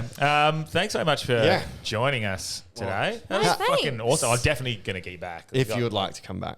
I'll think about it. Yeah. You finished now we on know a bit this. of a low there. But I was happy until then. We've got, it's all right. We've got something on her. Yeah. She's anaphylactic. Just come at me with a prawn. Point it at you. I was going to say, so your two passions are plankton and seaweed. Yeah. But if we were to like go, oh, we want to know more about this. Yeah, hell yeah. All right, sick. Yeah. 'Cause, Yeah. I think it's one of those things. It's like an sex life assumption. of whales. I think I'll deeper into. Yeah. And for a whole episode. Yeah. Yeah. No, it's like, anything with people like, oh, you're a marine scientist, and then just expect you to know literally Yeah. every single thing about Yeah, every yeah, single yeah. thing. But you can Yeah. brush up on some stuff for us before. Yeah. Always. It's like if Perfect. someone goes, I'm a tradie, and you go, oh, sweet, can you go do my Yeah. electricity? They're like, no, like I'm a plumber. I'm a plumber. sparky." Yeah. Yeah. What's wrong Yeah. with you? What have you got? Did you do like a thesis or a PhD for No. a specific thing? No. No. So it's a So marine I would- biology. Yeah. I did marine science at Yeah. Murdoch when Yeah. I was 17. I went straight from school. So about 2 years ago. Yeah, that's it. I didn't have any friends for the first year because I wasn't allowed in the pub. What? Yeah, it was Oh, so because you're shit. 17. I was Oh, fuck. 17, Yeah, and right. they only let you use your Murdoch student card to get in. Yeah. And, like, you couldn't use a fake ID. So I literally would like go home after my lectures. But yeah, my best mates now still are like friends from uni. So yeah, I did that, and then I went straight into the industry. Like I didn't. Okay. Yeah, No, wasn't it's not much like of a. Not a one like Nah. a physio might specialize in backs or Yeah, whatever. which like you can do, but I Yeah. think I've just always been a bit of a drifter, like bounce Aye. between things. Bit of a plankton myself. Well, David Mundy's in the fisheries now as well. Yeah. So have you come across him? I know that name. He used to play for Freo. He was the captain of Fremantle Dockers. Oh, okay. But he was doing fishery stuff on the side. So As a fisheries officer? I think so, yeah. Yeah, Yeah. cool. Those That's guys a cool have job. so much power. So much. They can take your car, your house, like everything. What? Oh, yeah. Yeah, If they've they got spot a you, lot. if you go like abaloneing outside Yeah. of it and you use your car to transfer, if they Want wanted to stop to, snorkeling with they a can sock and a come knife on my ankle. they can fucking come and take your. They can come and take your fucking car Fucking off hell. your house, your Okay. boat, everything. Yeah. Alright, well. They're hectic. Yeah, you think the mandates of COVID were bad? Yeah, fuck. Dude, the fisheries. I'm conscious of your time Yeah, as yeah. well, Let's go. but thank you so much. That has was been awesome. the No, longest thank meeting you. we've Yeah. ever chatted without yelling at each other. So Hey, that's look at us go. progressing. So cute. Nice. But do you Yeah. anything you'd like to plug before we go? Yeah, anything that people can learn about or something, tours that you're running, if people wanted to go and do a roller stuff with you or... No, unfortunately, that's not like a open thing. Yeah. Like a VIP, very important. Your Plankton. Instagram? Look, I'm Do a- you just post Cooper on there, don't you? Yeah, my Instagram's a little Boring. bit private. See ya? No, it's something I've never really explored it, like going into like having my own Yeah. sort of Yeah. public profile per se. But I love doing this kind of stuff. Yeah, so wicked. who knows really. Yeah. Cool. Jump on anytime you Stay want. tuned. Yeah. Sweet. Delby. What have we got? What day is it? Monday. Monday. This Friday, there is one ticket left to Who's Rhyme at Stables. I'll be in Sydney in 3 weeks. Oh, fuck. Perth Comedy Festival shows start in 2 weeks' time, May 3rd, May 4th. I've got Comedian Rhapsody, so that's my new show, which I haven't written yet. Sick. I don't have to because it's all freestyle. And May the 5th is 2 white guys rapping at the Balmoral. So come check that out. Sick. I am. There I am. I'm doing those 2 quizzes those night, May 3rd, May 4th. But you can't buy tickets for them. They're corporate ones, I guess. So don't know. I'm going to start doing. Start getting around. Watch this space because me and Wolfie are starting that room, Squealing Pig comedy.